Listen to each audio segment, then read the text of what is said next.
আসসালামু আলাইকুম। জাতীয় বিশ্ববিদ্যালয়ের প্রথম বর্ষের ভর্তি বিষয়ক আজকের এই ভিডিওতে থাকবে বিস্তারিত। বিগত বছরগুলো থেকে এবছরের ভর্তির আবেদন এবং নিয়ম কারণ সম্পূর্ণই ভিন্ন।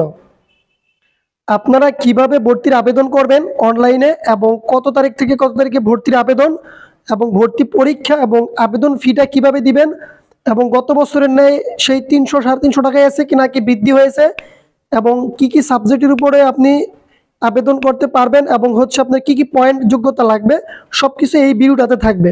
বিগত বছরগুলোতে ছিল এসএসসি এবং এইচএসসির পয়েন্টের সমন্বয়ে আপনি অনার্সের প্রথম বর্ষে ভর্তি হতে পারবেন।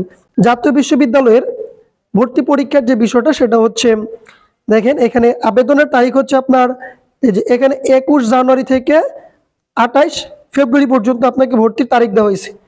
এখানে ভর্তির পরীক্ষাটা হবে, এখানে ভর্তি পরীক্ষাটা হবে 3 মে 2025, মে মাসের 3 তারিখ। আর সময় হয়েছে সকাল 11টা থেকে দুপুর 12টার মধ্যে। সময় সকাল 11টা থেকে দুপুর 12টা পর্যন্ত আপনার 1 ঘন্টা পরীক্ষা হবে। এখন পরীক্ষার কেন্দ্র পরবর্তীতে থেকে এটাকে জানিয়ে দেওয়া হবে। আশা করি আপনারা মূল বিষয়টা জানতে পারছেন এবং ইতিমধ্যে অনেকেই জানেন এই বিষয়টা।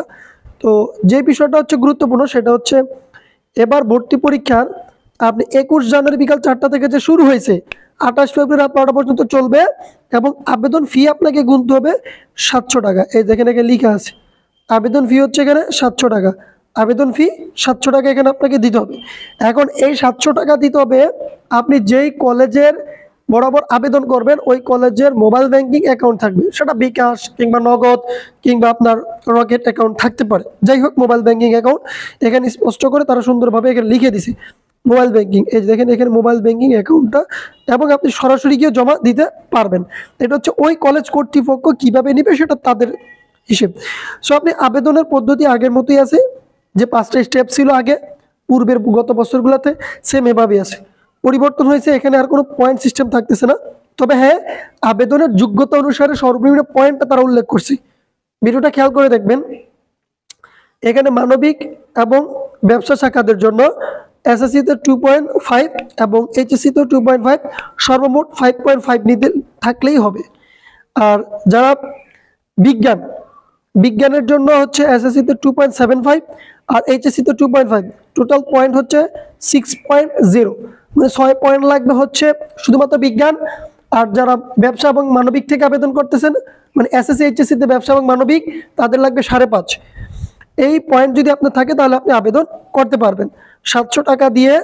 এখন এখানে হচ্ছে মানবিক শাখার জন্য এই দেখেন প্রথম বর্ষ স্নাতক সম্মান শ্রেণীতে ভর্তি বিষয়ক নির্বাচন সম্পর্কিত তথ্য, ভর্তি ইচ্ছা বিষয় কোড, আপনি যে সাবজেক্টের উপরে আপনি আবেদন করেন, ধরেন বাংলা ইংরেজি মানবিক শাখায় কত কত করে থাকবে, ঠিক আছে। ভর্তি বিষয় আপনি হচ্ছে এই দেখেন এখানে হচ্ছে নিম্ন বিষয়ে যে কোনো একটি উচ্চ মাধ্যমিক সমান পরীক্ষা পঠিত বিষয় থাকতে হবে।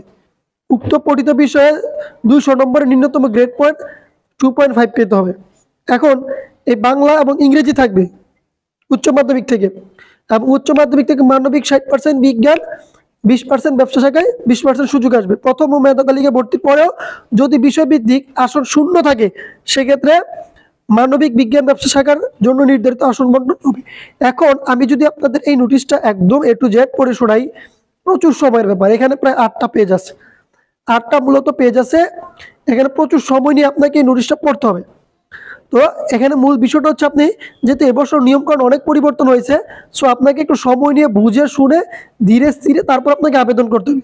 দৌড়ে আবেদন করলেই হবে না যে এখন আর কোনো সমস্যা নেই, আমার পয়েন্ট আছে, এই পয়েন্ট উপর নির্ধারণ করে আমাকে সাবজেক্ট দিয়ে দিবি। আপনাকে কিন্তু ওই সাবজেক্টের উপর পরীক্ষা দিতে হবে।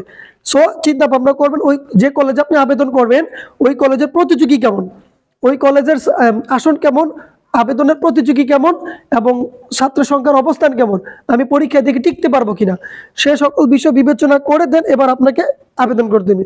আশা করবো সবাই বিষয়টা বুঝতে পারছেন, আরও বিষয়টা ক্লিয়ার হতে পারবেন যদি নোটিশটা আপনি নিজ দায়িত্বে সময় নিয়ে পড়তে পারেন। তো আজকের মতো এতটুকুই। সবাই ভালো থাকেন, সুস্থ থাকেন, দেখা হবে পরবর্তী নতুন কোনো ভিডিওতে। আল্লাহ হাফেজ।